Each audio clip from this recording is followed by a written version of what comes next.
நீ தேவையில்லாம இன்ஸ்பெக்டர் கிட்ட சொன்ன உண்மையால தான் உனக்கு இந்த நிலைமை வந்திருக்கு. இதுக்கு மேலே உன்னை என்னால இந்த வீட்டில் வச்சு பார்த்துட்டு இருக்க முடியாது. அந்த குடும்பத்தை காப்பாற்றணுங்கிறக்காக நீ தானே உண்மையெல்லாம் சொன்ன. உனக்கு இனிமேல் இந்த வீட்டில் இடம் கிடையாது, வீட்டை விட்டு வெளியே போயிரு அப்படி சொல்லிட்டு தங்கமயில கழுத்து பிடிச்சு பாக்கியம் வீட்டை விட்டு வெளியே தள்ளிட்டாங்க. நடக்கதெல்லாம் பார்த்து ரொம்பவே இறக்கப்பட்ட மாணிக்கம் வந்துட்டு நீ வாமா நான் உங்க அம்மா கிட்ட பேசிக்கிறேன் அப்படி சொல்லி மறுபடியும் தங்கமயில ஆறுதல் படுத்தி வீட்டுக்குள்ள கூப்பிட்டு போறாரு. தங்கமயில் நைட்டு ஃபுல்லா தூங்காம உட்காந்து அழுதுகிட்டே இருக்காங்க. அப்ப தங்கமயில்ட்ட போய் பேசுற பாக்கியம் வந்துட்டு உங்க அப்பா நீ வீட்டுக்குள்ள மறுபடியும் கூட்டு வந்துட்டாருங்கிற ஒரே காரணத்துக்காக இதுக்கப்புறம் காலம் ஃபுல்லா இந்த வீட்டே இருக்கலாம் கனவுல கூட நீ நினைச்சு பார்க்காத. உனக்கு அப்புறம் நான் உன் தங்கச்சியோட வாழ்க்கையுமே பார்க்கணும். உண்மையிலே உனக்கு சுடர் வாழ்க்கை மேல ஏதாவது அக்கறை இருந்துச்சுன்னா தயவுசெய்து இந்த வீட்டுல இருக்காத, நீ எங்கேயாவது போயிரு. எனக்கு இன்னொரு பொண்ணே இல்லைன்னு கூட நான் சொல்லிக்கிறேன் அப்படி சொல்லிட்டு இந்த பாக்கியம் வந்து தங்கமயில ரொம்பவே கஷ்டப்படுத்துற மாதிரி பேச ஆரம்பிக்கிறாங்க. ஒரு பக்கம் பாக்கியம் சொன்னதெல்லாம் உட்காந்து பொறுமையா யோசிச்சு பாக்குற தங்கமயிலுமே வந்துட்டு நம்மள யாருக்குமே பிடிக்கல, இதுக்கு மேல இந்த வீட்டுல இருந்து நம்ம வீட்டாளருக்கு நம்ம கஷ்டத்தை கொடுக்க வேண்டாம், பேசாம நம்ம வீட்டை விட்டு வெளியே போயிடலாம் அப்படி சொல்லிட்டு தங்கமயில் நைட்டோட நைட்டா வீட்டுல இருக்க யார்ட்டையுமே சொல்லாம வீட்டை விட்டு வெளியே கிளம்பி வந்துடுறாங்க. வீட்டை விட்டு வெளியே வர தங்கமயில் வந்துட்டு எங்க போறதுனே தெரியாம கோயில் வாசல்ல போய் படுத்திருக்காங்க. தங்கமயிலுக்கு இப்படி ஒரு நிலைமை வந்துருச்சு. என்னதான் தங்கமயில் வந்து பொய் சொல்லி நம்ம வீட்டாளர் எல்லாருமே ஏமாத்திருந்தாலும் தங்கமயில் என்னமோ சரணன் கூட கடைசி வரைக்கும் சேர்ந்து வாழணும் தானே ஆசைப்பட்டுச்சு. தங்கமயிலோட இந்த நிலைமைக்கு நம்மளும் ஒரு விதத்துல காரணம் தானே அப்படி சொல்லி யோசிக்கிற பாண்டியன் வந்துட்டு வேற வழியே இல்லாம தங்கமயிலுக்கு வாழ்க்கை கொடுக்கணும் ஒரே காரணத்துக்காக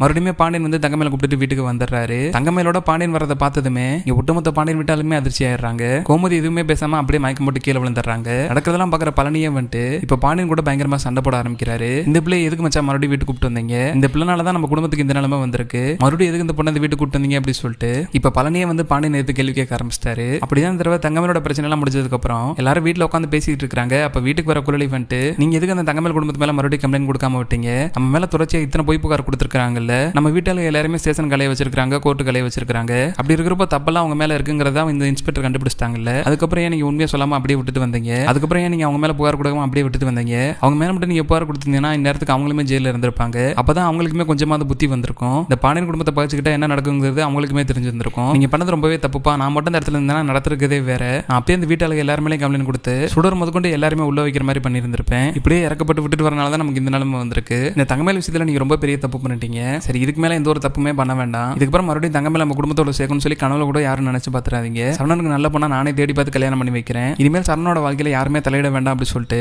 குழலி வீட்டுல இருக்க எல்லாருமே வந்து பேசிட்டு இருக்காங்க. அப்பதான் பாண்டியனுமே வந்து சரணன் கிட்ட எனக்கு தங்கமயில் பத்தின உண்மையெல்லாம் தெரிய வரப்ப சரணன் மாதிரி எனக்குமே தான் தங்கமயில் மேல கோவம் இருந்துச்சு, ஆனா சரணன் வந்து எப்ப தங்கமயிலுக்கு டிவோர்ஸ் நோட்டீஸ் அனுப்பினானோ அப்பதான் நான் ஃபர்ஸ்ட் டைம் தங்கமயில் நினைச்சு வருத்தப்பட ஆரம்பிச்சேன். என்னதான் இத்தனை நாளா தங்கமயில் போய் சொல்லி நம்ம எல்லாரும் ஏமாத்திக்கிட்டு இருந்தாலும் அது எல்லாமே சரணன் கூட சேர்ந்து வாழணுங்கிறக்காக சொன்ன பொய்யா மட்டும் தானே இருந்துச்சு. அது போக தங்கமயிலே ஆசைப்பட்டு அந்த பொய்யெல்லாம் சொல்லி நம்மளை ஏமாத்தல, அவங்க அம்மா அப்பா கட்டாயப்படுத்தி தான் இத்தனை நாள் அந்த பொய்யெல்லாம் சொல்ல வச்சிருக்காங்க. கடைசியா ஸ்டேஷனுக்கு வந்தப்போ கூட தங்கமயில் என்ன சொல்லுச்சுன்னு பாத்தீங்களா, அவங்க அம்மா அப்பா சொன்ன ஒரே காரணத்துக்காக தான் நான் தங்கனாக போட்டு வந்தேன்னு சொல்லி இத்தனை நாள் வந்து நம்ம எல்லாருமே நம்ப வச்சிருக்கு. அதனால என்னமோ எனக்கு தங்கமயில் மேல பெரிய அளவுல கோவம்லாம் வரல, ஆனா அந்த கோர்ட்டுக்கு வந்துட்டு நம்ம வீட்டாளுக்கு தான் வரதட்சணை குடும்பம் பண்ணோம், நாங்க பண்ணதுக்காக தான் நீ வீட்டு விட்டு வெளியே வரட்டாங்கன்னு சொல்லி பொய்யா ஒன்று சொல்லிச்சுல, அப்பயே தங்கமயில நான் அடியோட வெறுத்துட்டேன், இதுக்கப்புறம் என்ன நடந்தாலும் பரவாயில்ல சரவணா, கண்டிப்பா உன்னை நான் தங்கமயில் கூட சேர்த்து வைக்க மாட்டேன், இந்த தங்கமயிலோட பிரச்சனை மட்டும் ஒரு முடிவுக்கு வரட்டும், இந்த குழலி சொன்னபடி நல்ல பொண்ணா பார்த்து உனக்கு நான் கல்யாணம் பண்ணி வைக்கிறேன் அப்படி சொல்லிட்டு பாண்டியனே வந்து இப்ப சரவணனுக்கு ஆறுதல் சொல்லிட்டு இருக்காரு. எல்லாரும் மாறி மாறி ஆறுதல் சொல்லிட்டு இருக்கிறத பார்த்ததுமே இங்க சரவணனுக்கே வீட்டுல இருக்கிறதுக்கு சுத்தமா பிடிக்கவே இல்லை, எனக்கு எதுக்கு தேவையில்லாம எல்லாமே ஆறுதல் சொல்லிட்டு இருக்கீங்க, நான் இப்பதான் சந்தோஷமா இருக்கேன், இந்த தங்கமயில விட்டு எப்ப பிரிஞ்சனோ அன்னையில இருந்தே நான் சந்தோஷமா தான் இருக்கேன், இதுக்கப்புறம் என்னை யாரும் ஏமாத்த மாட்டாங்கல்ல, நான் நிம்மதியா வாழ போறேன், நம்ம கடைக்கு போலாம் வாங்கப்பா அப்படி சொல்லிட்டு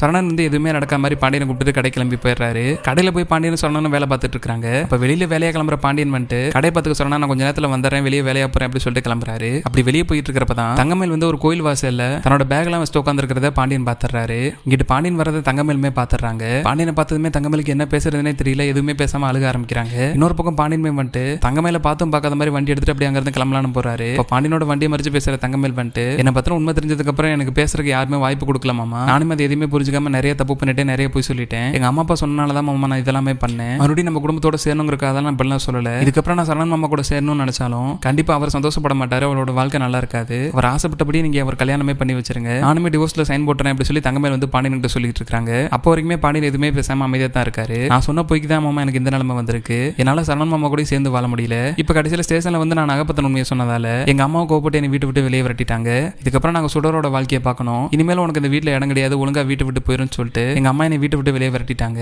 எனக்கு எங்க போறதுன்னே தெரியல மாமா, அதனாலதான் அந்த கோயில் வாசலே விடிய விடிய படுத்திருந்தேன், இதுக்கப்புறம் நான் எங்க போறேன் என்ன பண்ண போறேன்னு தெரியல அப்படி சொல்லி தங்கமயில் அழுக ஆரம்பிக்கிறாங்க. அவ்வளவு நேரமா தங்கமயில் மேல கோவமா இருந்த பாண்டியன் வந்துட்டு தங்கமயிலுக்கு போறதுக்கே இடம் இல்லாம அழுகிறத பார்த்ததுமே கொஞ்சம் இறக்கப்பட ஆரம்பிக்கிறாரு. உடனே வண்டியை நிப்பாட்டி போய் பேசுற பாண்டியன் வந்துட்டு எதுக்குமா உங்க அம்மா உன்னை வீட்டு விட்டு வெளியே வரட்டாங்க, அவங்க சொன்ன பொய்யால தானே உனக்கு இந்த நிலைமை வந்திருக்கு, அவங்க பொய் சொல்லாம உண்மையை சொல்லி கல்யாணம் பண்ணி வச்சிருந்தாங்கன்னா சரணன் எதுக்கு கோவப்பட போறான், டிவோர்ஸ் நோட்டீஸ் அனுப்ப போறான், நாங்க எதுக்கு இப்படி எல்லாம் உன் மேல கோவப்பட்டு திட்டி இருக்க போறோம், பண்ற தப்புல உங்க அம்மா அப்பா தானே பண்ணிருக்காங்க, அவங்களே எல்லா தப்பையும் பண்ணிட்டு அவங்க உன்னை வீட்டை விட்டு வேற வெளியே வரட்டிட்டாங்களா, இதுக்கப்புறம் நீ எங்க தான் போவ அப்படி சொல்லி பாண்டியன் கேட்கிறாரு. நான் எங்க மாமா போவேன், எனக்கு வேற யாரும் இருக்கா, அது தெரியாம தான் மாமா இங்க உட்காந்துருக்கேன் அப்படி சொல்லி தங்கமயில் மறுபடியும் அழுக ஆரம்பிக்கிறாங்க. சரி நடந்தது நடந்துருச்சு. நான் காலையில வீட்டை விட்டு கிளம்புறப்ப கூட இதுக்கப்புறம் உனக்கு என்ன வேணாலும் பண்ணுவேன், ஆனா நீயே ஆசைப்பட்டு கேட்டாலும் நான் தங்கமேல் கூட உனக்கு சேர்த்து வைக்க மாட்டேன் தான் என் பையன் கிட்ட சொல்லிட்டு வந்தேன். நான் இப்ப எடுக்கக்கூடிய முடிவு சரியா தப்பான்னு எனக்கு தெரியல, ஆனா ஒன்னு நினைச்சா எனக்கு பாவமா இருக்கு. சரி வர பிரச்சனை பாத்துக்கலாம், என் கூட வாமா அப்படி சொல்லிட்டு தங்கமேல வந்து பாண்டியன் கூப்பிடுறாரு. எங்க மாமா கூப்பிடுறீங்க அப்படி சொல்லி தங்கமேலுமே குழப்பத்தோட கேக்குறாங்க. வேற எங்கம்மா போறது, நம்ம வீட்டுக்கு தான் போலாம் வா அப்படி சொல்லிட்டு பாண்டியன் கூப்பிடுறாரு. ரொம்பவே தயக்கத்தோட யோசிக்கிற தங்கமேல் வந்துட்டு நான் வீட்டுக்கு வந்தேன்னா அத்தை வீட்டுல இருக்க எல்லாருமே சேர்ந்துக்கிட்டு என் கூட ரொம்ப சண்டை போடுவாங்க மாமா, ஆல்ரெடி என் மேல அவங்க ரொம்ப கோவமா இருக்காங்க,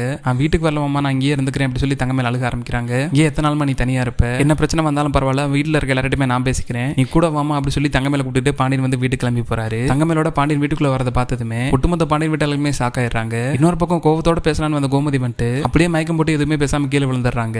பாண்டியன் தங்கமேல கூப்பிட்டு வந்ததை பார்த்ததுமே இங்க பழனிக்கே பயங்கரமான கோவம் வருது. மறுபடியும் எதுக்காக அந்த பொண்ணை வீட்டுக்கு கூப்பிட்டு வந்தீங்க, இந்த பொண்ணுனால நம்ம குடும்பத்தினால் வரைக்கும் பட்ட வேதனை எல்லாம் பத்தாதா, மறுபடியும் எதுக்காக மச்சான் அவங்களை கூப்பிட்டு வந்தீங்க, ஒழுங்கா அந்த பிள்ளை வீட்டை விட்டு வெளியே போக சொல்லுங்க அப்படி சொல்லிட்டு இப்ப பழனியை வந்து பாண்டியன் எதிர்த்து கேள்வி கேட்டு சண்டை போட ஆரம்பிக்கிறாரு. அப்பதான் பாண்டியனுமே வந்துட்டு இதுக்கப்புறம் அந்த தங்கமேல எங்க போறதுக்கும் வழியே இல்லடா, நம்மளும் தங்கமேல வீட்டு விட்டு வெளியே வரட்டிட்டோம், அவங்க அம்மாவும் தங்கமேல வீட்டுல இருக்க கூடாதுன்னு சொல்லி வெளியே வரட்டிட்டாங்க, எங்க போறதுனே தெரியாம தங்கமேல் கோயில் வாசல விடிய விடிய படுத்திருக்கு. இவ்வளவு தூரம் தங்கமேல் கஷ்டப்படுறப்ப அதெல்லாம் பார்த்துட்டு எப்படி நம்மளால பொறுமையா இருக்க முடியும், என்னதான் தங்கமேல் இத்தனால போய் சொல்லி நம்ம குடும்பத்தை ஏமாத்திருந்தாலும் ஸ்டேஷன் கோர்ட்டு நம்ம எல்லாருமே அலைய வச்சிருந்தாலும் அதுக்கெல்லாம் முக்கிய காரணமா இருந்தது தங்கமேலோட அம்மாவும் அப்பாவும் தான், அதுக்காக இந்த தங்கமேல தண்டிக்கிறது ரொம்பவே தப்பு அப்படி சொல்லி பாண்டியனுமே பேச ஆரம்பிக்கிறாரு. பாண்டியனை எதிர்த்து எந்த ஒரு கேள்வியுமே கேட்க முடியாம மீனாராஜின்னு சொல்லிட்டு எல்லாருமே அமைதியா தான் இருக்காங்க.